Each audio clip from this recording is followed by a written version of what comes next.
Hello, beautiful people. Welcome to this week's episode of the Montpelier Happy Hour here on WVEW 107.7 LP Brattleboro, your community radio station. I'm your host, Olga Peters, and this is the show where we talk about how everything in Montpelier shakes out for the rest of us. So glad to have the guests with me today. Of course, regular contributor, Representative Emily Kornheiser. Hello, Emily. Good morning. Hello and good morning, Olga. And for our radio listeners, just so you know, Emily is sitting in one of the committee rooms in the State House right now. And it's remarkably sepia toned. I'm wearing sepia tones. The lighting is sepia toned. It's also very, very hot in here for some reason. So I'm hoping I make it through the whole hour with you all, but I might break at some point. Yes, if you hear windows opening, it's just Emily like sticking her head out the window in the middle of totally understand. Also want to welcome back to the show. Well, actually, now Attorney General Charity Clark. The last time you were on the show, Charity, you were candidate for Attorney General. So congratulations. Glad you can be here. Thank you. I'm so glad to be here. And then our final guest, also welcome back to the show, Karen Tronsgard-Scott, who is the executive director of the Vermont Network, which is working for a violence-free Vermont. And so glad you can join us again, Karen. Delighted to be back, Olga. Thank you so much for inviting me. Well, I'm really excited is the wrong word, because we are going to be talking about domestic violence in Vermont. So excited isn't the right word, but I'm glad you're here because I had a little aha moment earlier this week. Saw on Attorney General's website that the Domestic Violence Fatality Review Commission's annual report was out on the number of fatalities in Vermont. And I was like, this is an annual report. How did I go through like 13 years of journalism and never see this report? So this is new for me, and I'm really glad that both of you can be here and talk about it. Because as I saw in the report, my biggest takeaway is that we have a pretty solid trend in Vermont of at least half our fatalities, half our homicides, are usually related to domestic violence, which that to me is a pretty hefty number. I would love to hear from one of you, for the sake of listeners, just to kind of give us some background on who's this commission and what's this report. Yeah, I'm happy to do that, Olga.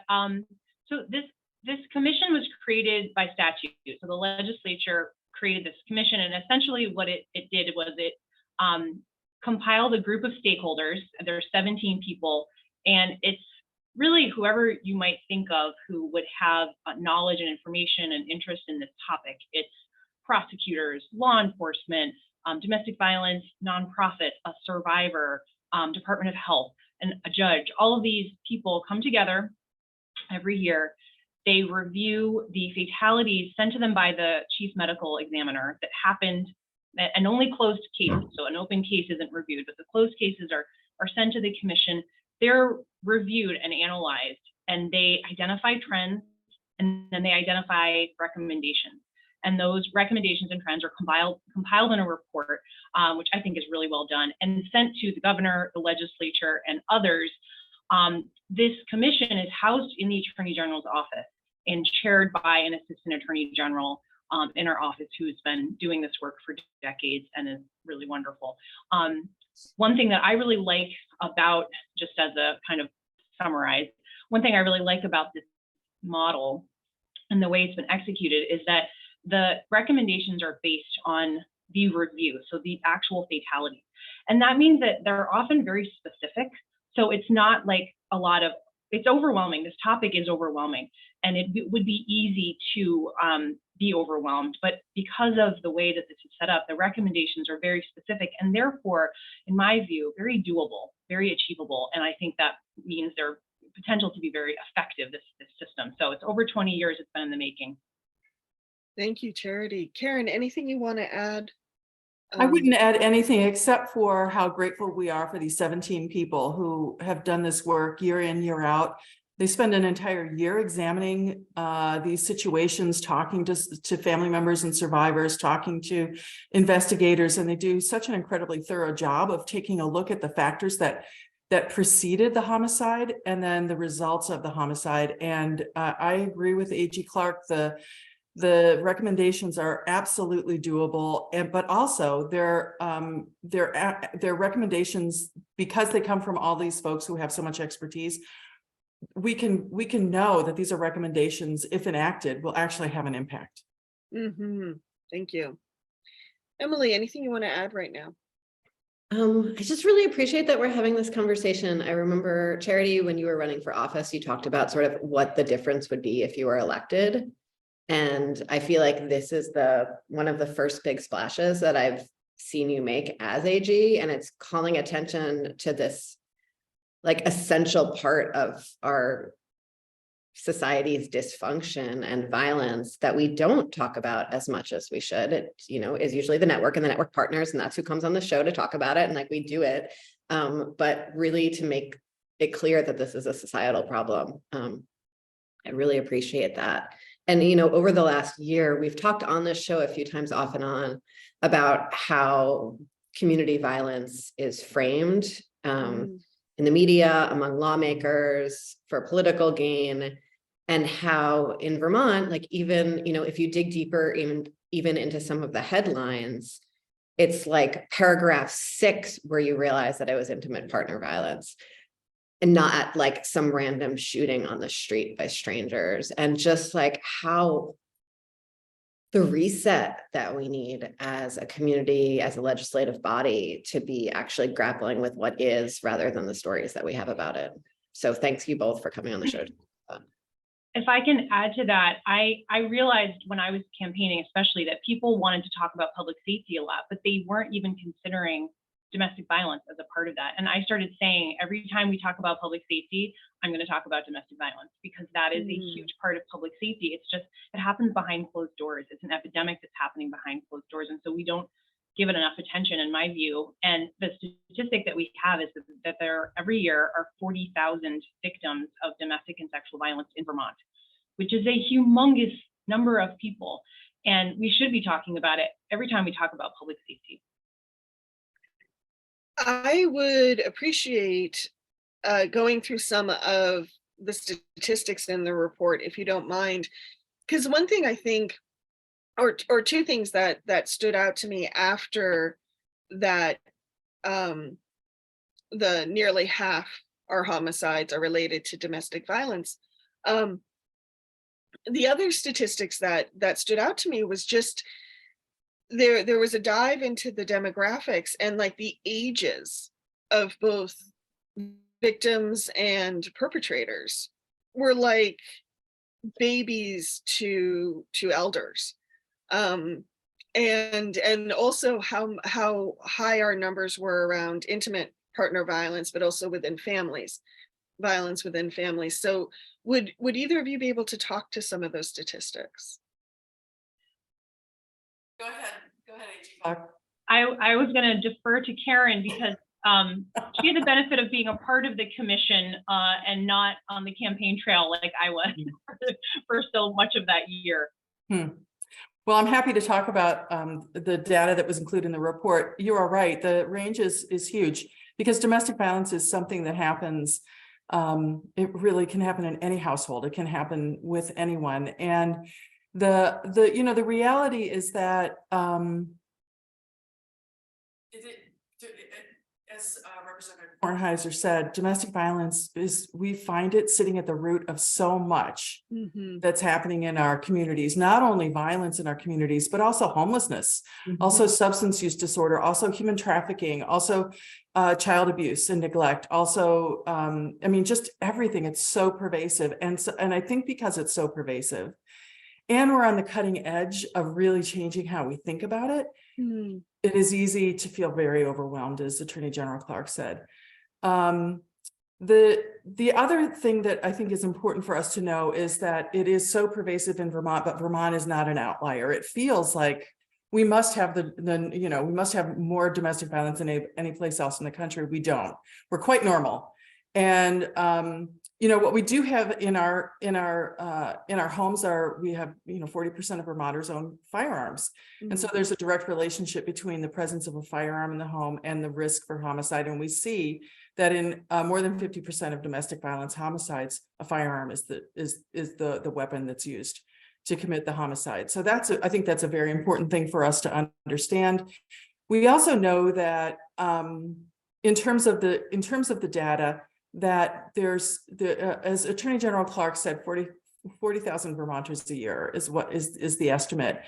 Our 15-member organizations, those organizations that provide direct services to victims of domestic and sexual violence across our state, serve on average around 8,000 people a year. And so we know that the vast majority of people are not coming out and seeking services. It's for all the good reasons. But 8,000 people a year are accessing services. And our programs I'm going to get a little in the weeds. It's a little nuanced, but our programs tell us that between 60 and 80% of those 8,000 people do not enter the criminal justice system. They don't call the police. So hold on to that number, because when you look at the police data, domestic violence is the number one call. So it's really, the data is really compelling. And what we do know is that people don't call the police for many, many good reasons. Folks don't want the police. They don't imagine the police could help. They've had bad experiences. There's an outstanding warrant. There's, all the things because when you call the police, you essentially give up a lot of agency because the police step in, they do their jobs. So the question then becomes, what's the pathway to helping all the people that don't call the police? And when people do call the police, it's absolutely essential that the police go to the call and know what we're doing. And so this report comes out at a really compelling time where the law enforcement community, the Department of Public Safety, has also just developed a tool for taking a look at the frequency of their calls, this hotspot tool. It's a dashboard, and you can see, with stark clarity, the number of domestic violence calls that our police are answering. And so we want to make sure that our law enforcement officers know exactly what they're stepping into and to know exactly how to step between the possibility of a domestic violence situation that is non-lethal and one that is. Thank you, Karen. You've mentioned a couple times, and Emily said it very well, about reframing how we think about domestic violence. Any of you, what do you feel are the stories that are being told, and what needs to be reframed? Where in our thinking or where in our approach do we need to flip a switch? I think Karen's been thinking about this question for your entire career, so I'd love to. 31 years this year. I'm happy to start, but I'm very interested to hear what Attorney General Clark has to say. So I'm going to be critical of this movement that I work in. Just briefly, for around the past 40 years, long before I joined the movement, we've really thought that the best way to talk about this was to talk about domestic violence in terms of of just how outrageous it is. It is really outrageous to think about living in a home where you're held captive, where you're unsafe, where your children are not safe, your pets are not safe. It is an outrage. But expressing that outrage has not been an effective way to engage. It's a community problem. So it's not been an effective way to engage our communities in conversations about how do we prevent domestic violence, because it is a preventable social condition.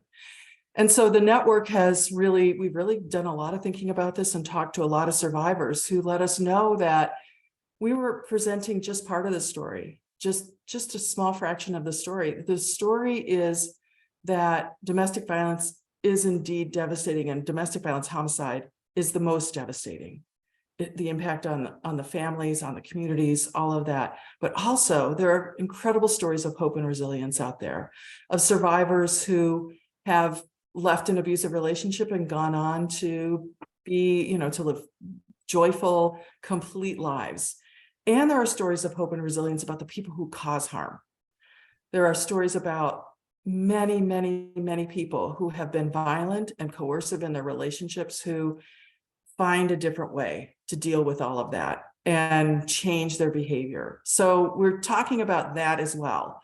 And we're also talking about the need for the kinds of changes that are reflected in the recommendations in the report, which are, as Attorney General Clark said, small changes, doable changes that will have a big impact.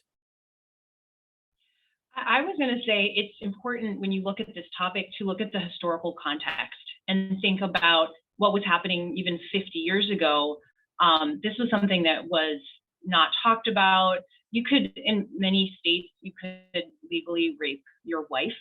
It was a totally different time. We've been evolving, and our knowledge has been evolving as the generations pass, and we have a greater understanding of what this looks like and that this exists, a greater acceptance that this does exist, and we need to not be silent. We need to talk about it.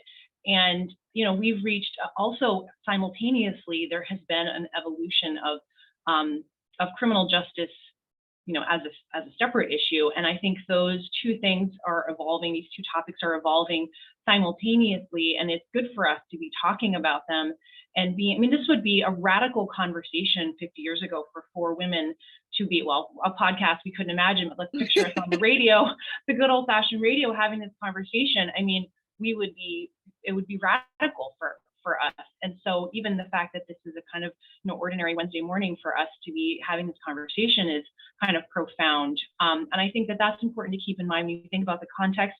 And perhaps even when you think about this report, a lot has also changed in the past 20-ish years too. Thank you. Emily, anything you want to add? Well, even last year when we were debating in the legislature some changes, I think, that were recommended in the report, there were lawmakers who still seemed to think it was okay to rape their wives. They didn't, describe it as rape, but what they described was rape of their wives. And so it is important to remember that this is a long and complex conversation about sort of what is acceptable behavior, what is considered loving behavior, what is caretaking behavior, what is appropriate responses to fear and hurt and the world being a difficult place to live in, and acknowledging, I think for many of us, it's really hard to imagine living in a safe home where things feel loving and supportive.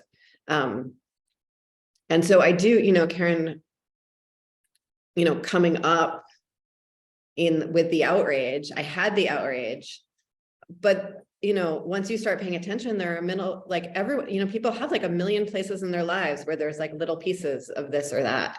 And I think when we come to those conversations with outreach, rather than compassion and curiosity and resilience, I think it's really hard for each of us to be transforming our lives or communicating lovingly to, say, our brothers or our neighbors who might be engaging in this behavior that escalates really quickly.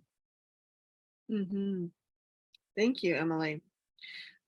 In the second half of the show, I want to talk about some of the recommendations in the report. But before we get to that,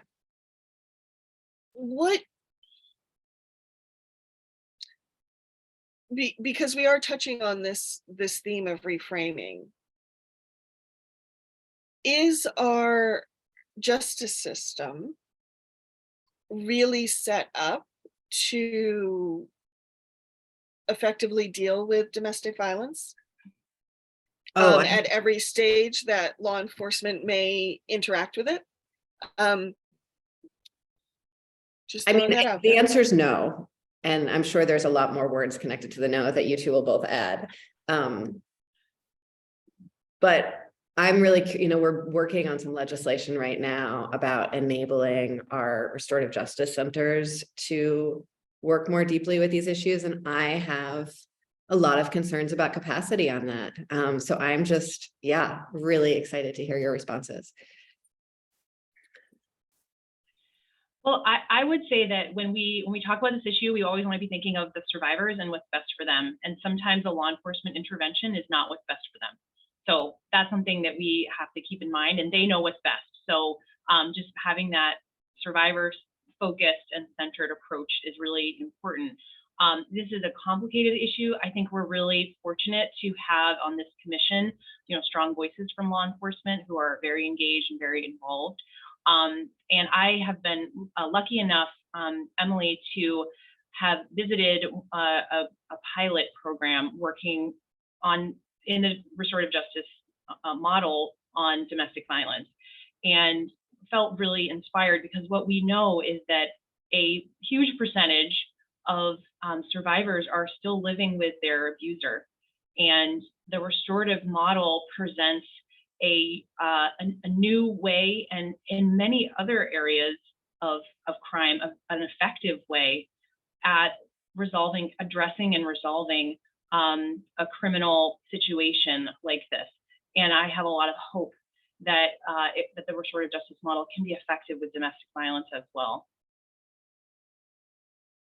Yeah, I would agree with that. As we talked earlier about the historical aspect of this conversation, and back in the early 90s, when advocates were working with members of Congress, including President Biden and Senator Patrick Leahy, to pass the Violence Against Women Act, they could not imagine a way to address domestic violence better than a criminal justice response.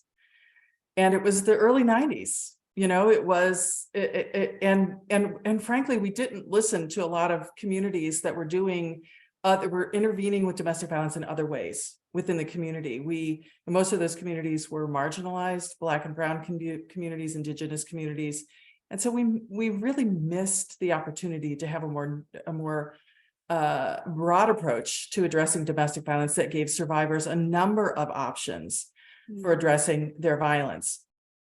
And so here we are today, finally thinking about how do we offer survivors all the options that they need. And in 20 years, we'll be asking ourselves, what were we thinking? We should have offered them this option and this option and this option, as well as a criminal justice response and a restorative justice response. But today, if we can offer them even one more viable pathway toward achieving the life that they want, then why wouldn't we do that? We can do it safely, we can do it effectively, and we can do it by centering survivors. What does it look like to do it safely and effectively? Well, there's essentially 4 models that have been tested across the country. Circles of Peace, which are what they're doing in Hartford today. There's Circles of Support. There's programs that they offer. There's usually 2 circles, one for survivors, one for the person who's caused harm, filled up with community volunteers who have had specialized training. And there's a mythology that we force survivors and people who've harmed them to be in the same room. That's actually very seldom happens. But we want to make sure that if we're providing supports for somebody who's caused harm, that we're also providing supports for the survivor. And in many ways, more importantly, they do the same thing in Hartford. Survivors also have support systems in place. There's also family group conferencing, and I have to say I'm not an expert on family group conferencing, but we have an international expert on family group conferencing here in Vermont, retired professor at University of Vermont, Gail Burford. And it's used mostly by DCF when there's children involved. And then the last thing that we can do is kind of a more traditional psychoeducational group with the person who causes harm. And we have those available in Vermont as well. All of those center the safety, they center a relationship between the local domestic violence program and the whatever entity is providing the services. And that communication is vitally important because that's where the safety planning happens. We have to say, I just have to say this. We don't know how many homicides are prevented by the criminal justice system with domestic violence, but we know that 50% of the homicides in this state are caused by domestic violence. So there's certainly room for improvement. Thank you. Oh shoot, I had a question and it just went poof. Hopefully it will come back. We have just a few minutes before the end of this session. So I wanted to touch base. What do we need to leave listeners with right now to help them grow? To help them understand the issue fully, or be ready to step into supporting their community in some way on this.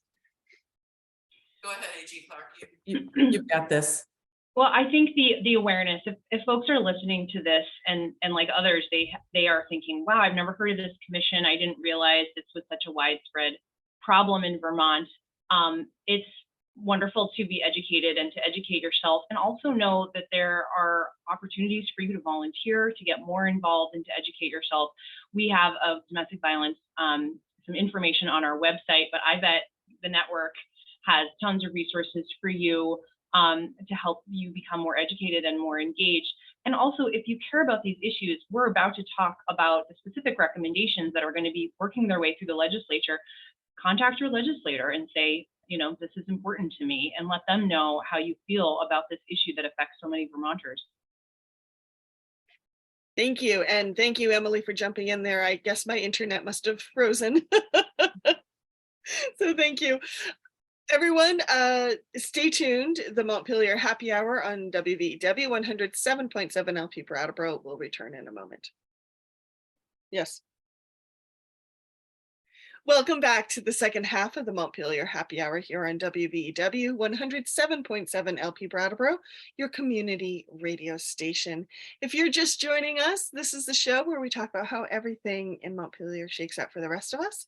I'm your host, Olga Peters, and I am speaking with Representative Emily Kornheiser, Attorney General Charity Clark, and Karen Tronsgard-Scott, who is the Executive Director of the Vermont Network. Emily, what do we need to remind people of? The views and opinions expressed here on the Montpelier Happy Hour are those of the host and the guests respectively, not their employer, nor the station, nor their neighbors. Thank you very much. The report that we're discussing, the Domestic Violence Fatality Review Commission's annual report that has come out of the AG's office at the end of January, has a series of recommendations that to the legislature. I was hoping we could dive into those now and help people understand like why these recommendations are the important ones for this time. So I'll get us started. These recommendations were derived from the review of specific fatalities related to domestic violence. So they're very specific and they're just related to those. That's why you may be thinking, oh, this is the most important issue and it's not listed. It's because these really come from those specific cases that were reviewed. So I like to think of these as being in kind of two separate buckets. One is a kind of operational bucket that relates to law enforcement, and the other is more judiciary bucket. Mm-hmm. So there's two in each bucket. The first one, a broad, I wrote this down because they're so in the weeds. I think it's helpful to think of them more broadly. But the first is to institute the best policies related to domestic violence instance when a law enforcement officer or entity is involved. So best policies. So what does that look like? Well, as a starting point, we know that there are people who are working at law enforcement agencies who may themselves be survivors or experiencing domestic violence, and they need resources too. I mean, think about what that would be like if you were enduring domestic violence and you felt like, if I call the police, it's my colleagues. It's a whole different dynamic. So we want to make sure that support and the resources are there. And then the other recommendations relate to a specific policy that was created by the Law Enforcement Advisory Board. And the policy it's called it's the policy of how to handle when a law enforcement officer is involved in domestic violence. So not every law enforcement agency has adopted that policy. So we want every law enforcement agency to adopt that policy. And then we want the LEAB, the Law Enforcement Advisory Board, to take a look at that policy, which I think the last time it was updated was 2010, a long time ago. Make sure that it's looking great. It's the best policy that we have, updated if necessary. So those are the policy related recommendations when a law enforcement officer or agency is, involved in domestic violence. I'm going to stop there for questions and also to ask Karen if I missed anything on that recommendation. Oh, all good. Okay. Should I go on to number 2? Oh, go ahead, Olga.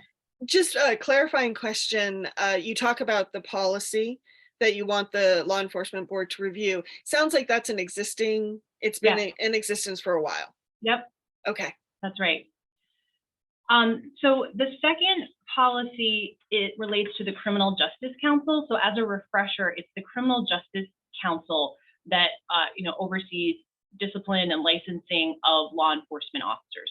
So that it's called the Criminal Justice Council. So the second broad theme is to empower the Criminal Justice Council to take disciplinary action against law enforcement officers who have misconduct related to domestic violence.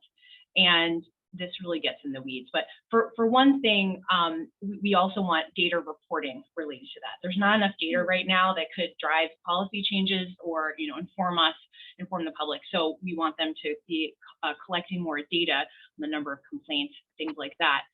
But also right now, when we know this commonly as a restraining order, when someone goes to court to get a relief from abuse order is what it's called. And that's not listed among the things that can trigger a misconduct disciplinary action by the council. So we would like that to change. And then restructuring the system of generally in statute, like which kind of misconduct rises to the level of a disciplinary action by the council. So taking a look at that and restructuring it to make sure that domestic violence is included. One of the challenges there, I think, traditionally, I'm guessing, has been that a relief from abuse order is not done in criminal court. It's done in civil court, in family court. And so I'm guessing that's part of the barrier, the hurdle that hadn't been crossed before. But it's time to acknowledge that that is misconduct. It should be considered. And so we're asking the legislature to make that change. Thank you.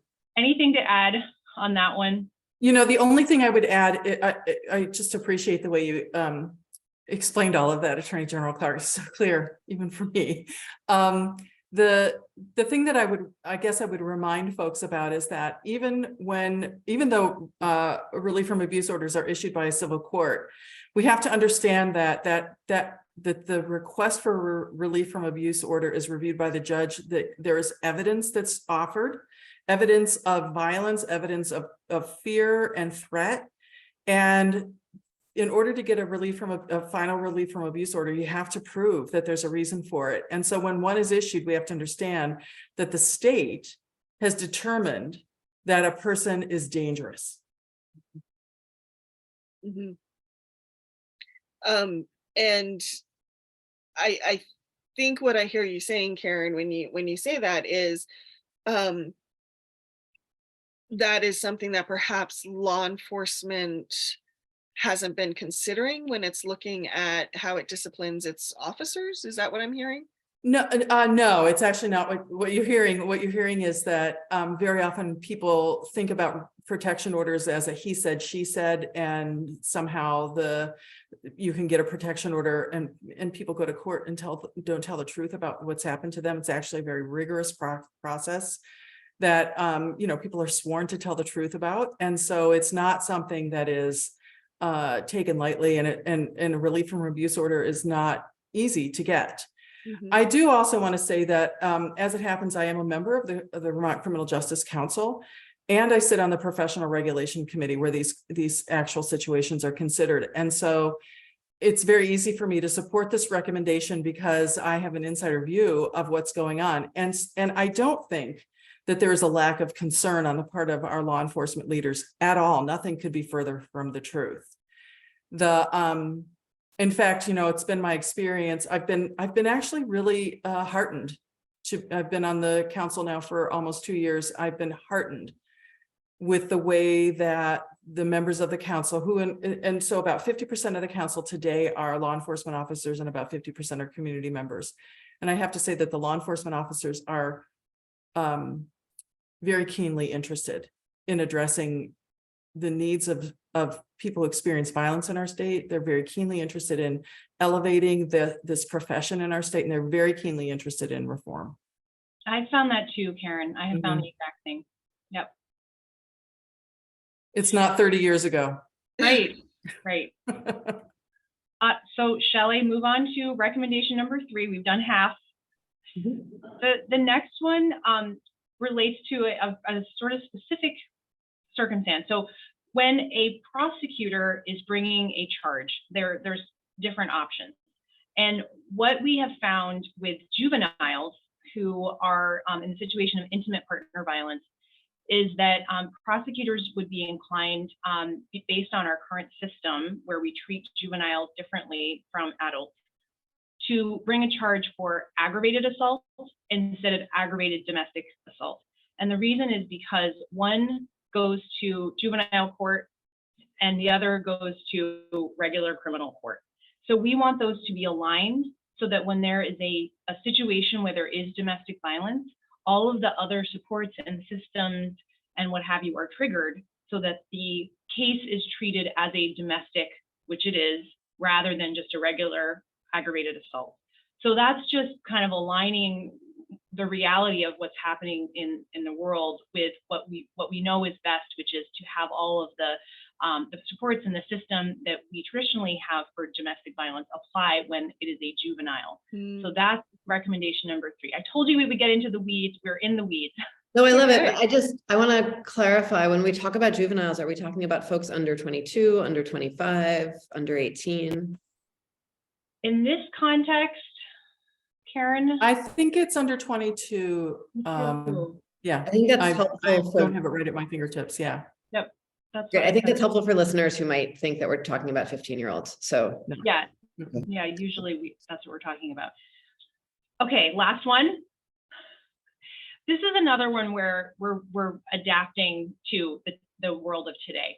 So after a final, this is in the relief from abuse context. Okay, so the final order has been issued on the subject for the relief from abuse. And traditionally, you're in court after the judge grants the order and the subject of the order receives their, the piece of paper. Here you go. Here's the rules. Here's the order. Well, we now are seeing in this brave new world that hearing might be attended by the parties on WebEx, on a video, just like we're here today on a video. And so that final order is not so easily able to be delivered, although the defendant is there watching and participating via video. And so the sheriff would have to go out and serve the order. And we found that to have a number of problems, and it seemed very unnecessary since the defendant was there, in the room, the virtual room. And so the final recommendation tries to address that by saying, if the defendant is in attendance at the final hearing, there's no need to serve the defendant with the final order. they're considered served. Yeah. And And in terms of the final order, is it usually people have sort of temporary orders that expire and then there's a final order? Can you explain a little bit of that process to us? Mm-hmm. The first order is a temporary order, and within 14 days, there has to be a hearing for the final order. What we have found, this comes up a lot because what we see is that after the temporary order, between the temporary order and the final order is a very dangerous time for Yes. the survivor. And so the final order often doesn't happen because the survivor is no longer safe for them. And they've made that choice for themselves and made use their judgment to decide, I'm not going to proceed. And it can be very frustrating for people who care, for people who want them to proceed, but that it's not so simple. It's complicated, and we need to trust the survivor. thank you. for these recommendations, the recommendations have been made. What happens now? Like, how do they move forward? Well, I am so happy to say that, when we announced this report, we had a press conference in the State House, and I had several legislative leaders behind me supporting the recommendations, and I'm just thrilled by their support and leadership. And we have actually already testified in the House Government Operations Committee on the first two recommendations related to law enforcement. I testified, and Karen's colleague from the network also testified, and we're currently working on specific language that would become the bill that would hopefully pass and become statute. Thank you. I have a couple other questions, but Karen, before I move on, anything you wanted to add about the recommendations or? No, I just want to thank Attorney General Clark for the clarity that she used to explain them all. They are deep in the weeds, and especially AG Clark, I really appreciate the way you talked about the difference, the way that the reasons that folks will file a temporary protection order and then step back from that final hearing. Thank you so much. Of course. So one of my questions is, I know these recommendations were very specific to what the committee or what the review process found as far as the homicides that were reviewed. But this is my kind of overarching question. Domestic violence, it hits, it affects people's safety. But it can also affect their economic life. It can affect their social life. It can affect where they live or can't live. Looking out at the patchwork of policies that we have around supporting people who are experiencing domestic violence, are there other places, gaps we need to fill in with our policies to make sure that people survive not just on their personal safety, but their emotional safety, their mental safety, their economic safety, their housing, that type of thing? Well, I have an example. So the Family Medical Leave Insurance Bill, H66, that we introduced 2 weeks ago, and we had a press conference for yesterday on the anniversary of the federal Family Medical Leave Bill, has two components that I think are really important in this context. One is the job protections that are built into the federal FMLA laws, which extend job protections for folks to take unpaid leave for a number of situations. We're extending that in Vermont to include safe leave.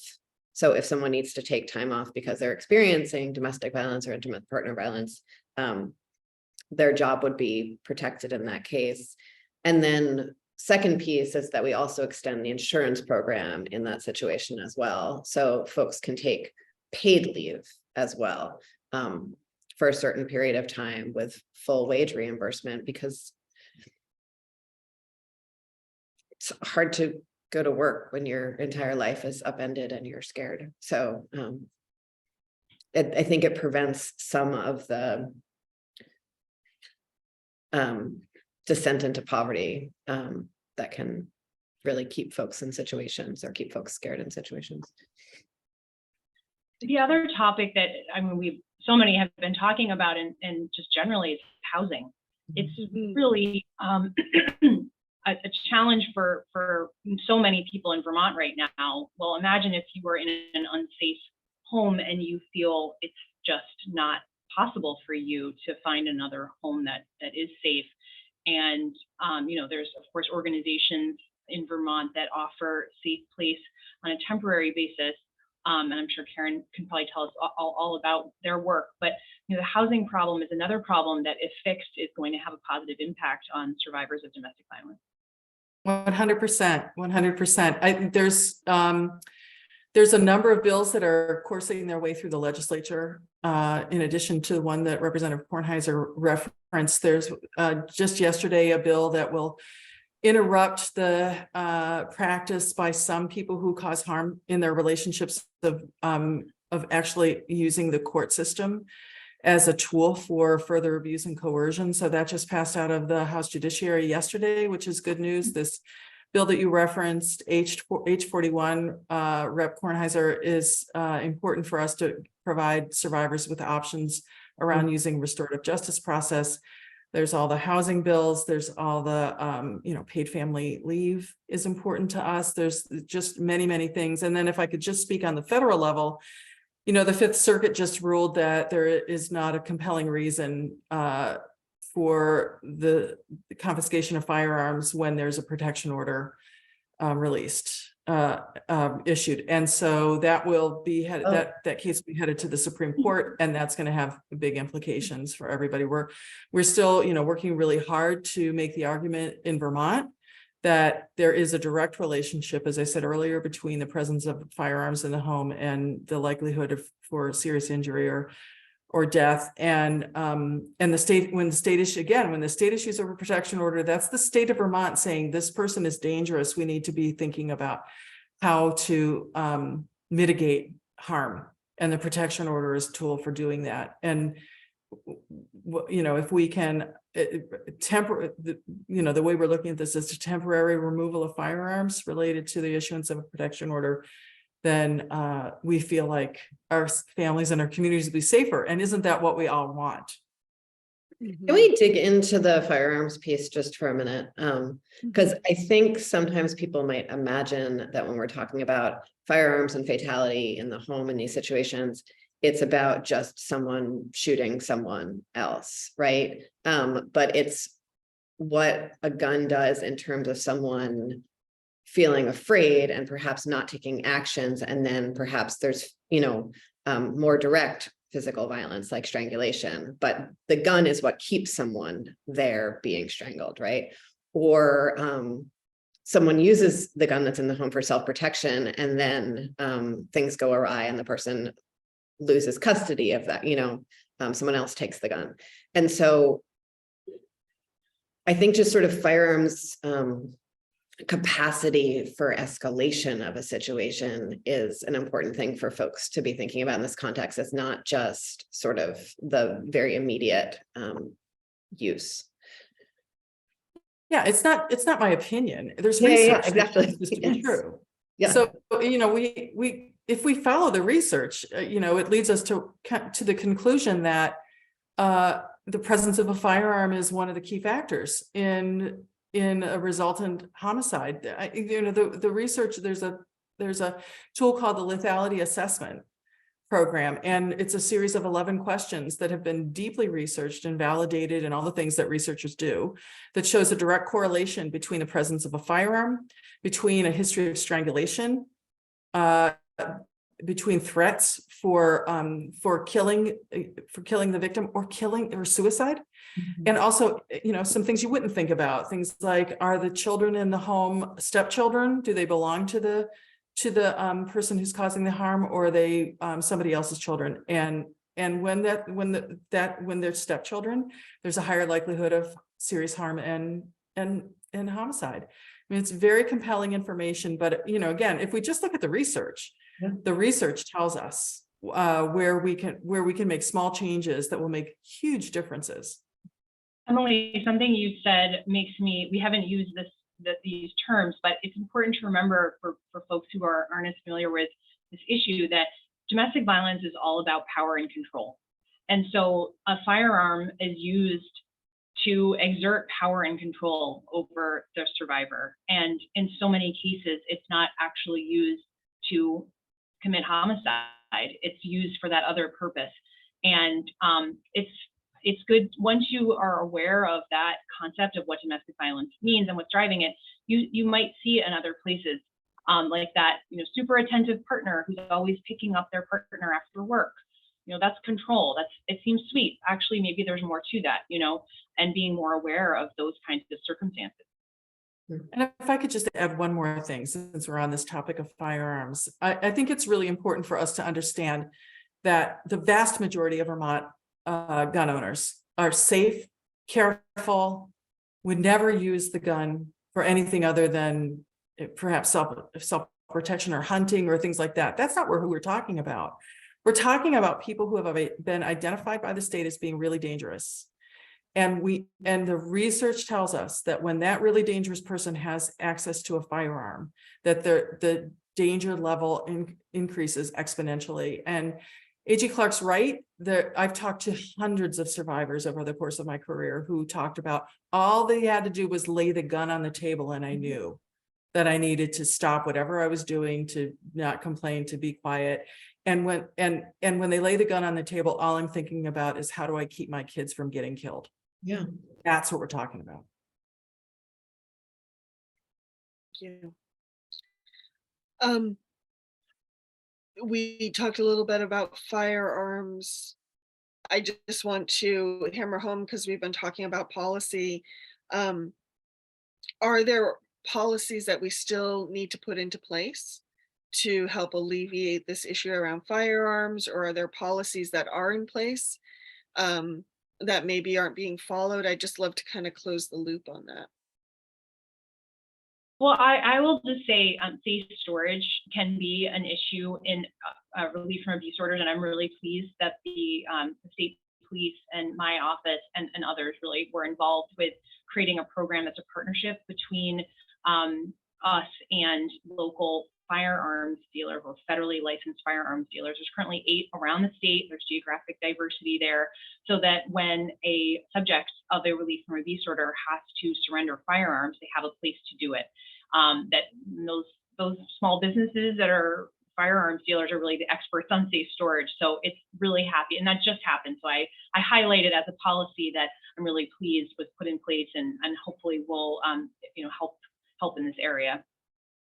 Thank you. And then I just might add this, it is easy for us to imagine that Vermont is in this terrible situation and we don't have nearly enough policies. But the truth is that Vermont is a leader in our country around passing laws that make a big difference. And we have such an incredibly healthy political discourse in this state.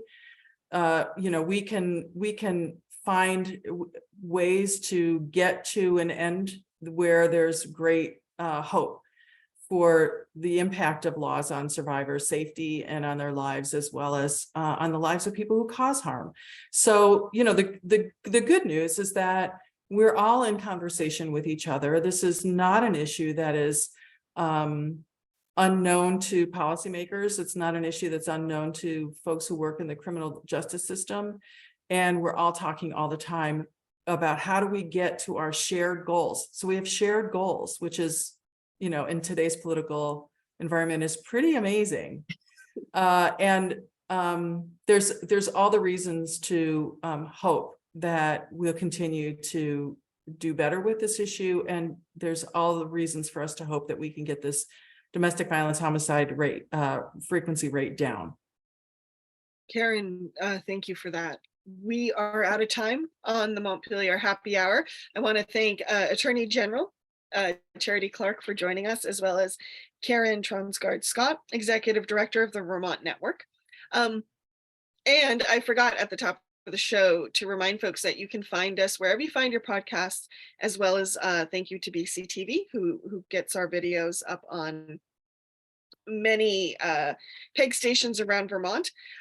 Emily, if people need to find out more about you, where do they go? Folks can go to emilykornheiser.org and find links to all of the places you can get in touch with me. Thank you. And Charity, if people want to follow the work of the AG's office, how can they do that?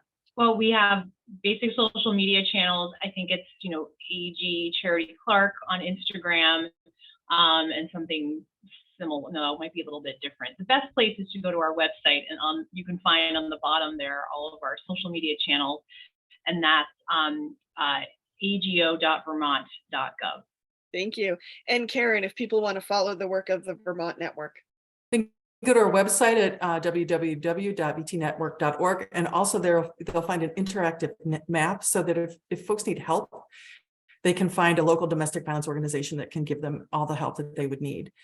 And then, of course, we're on Instagram and Facebook, and just look under VT Network. Thank you. Everyone, take care. Have a good weekend. Thank you. Thank you.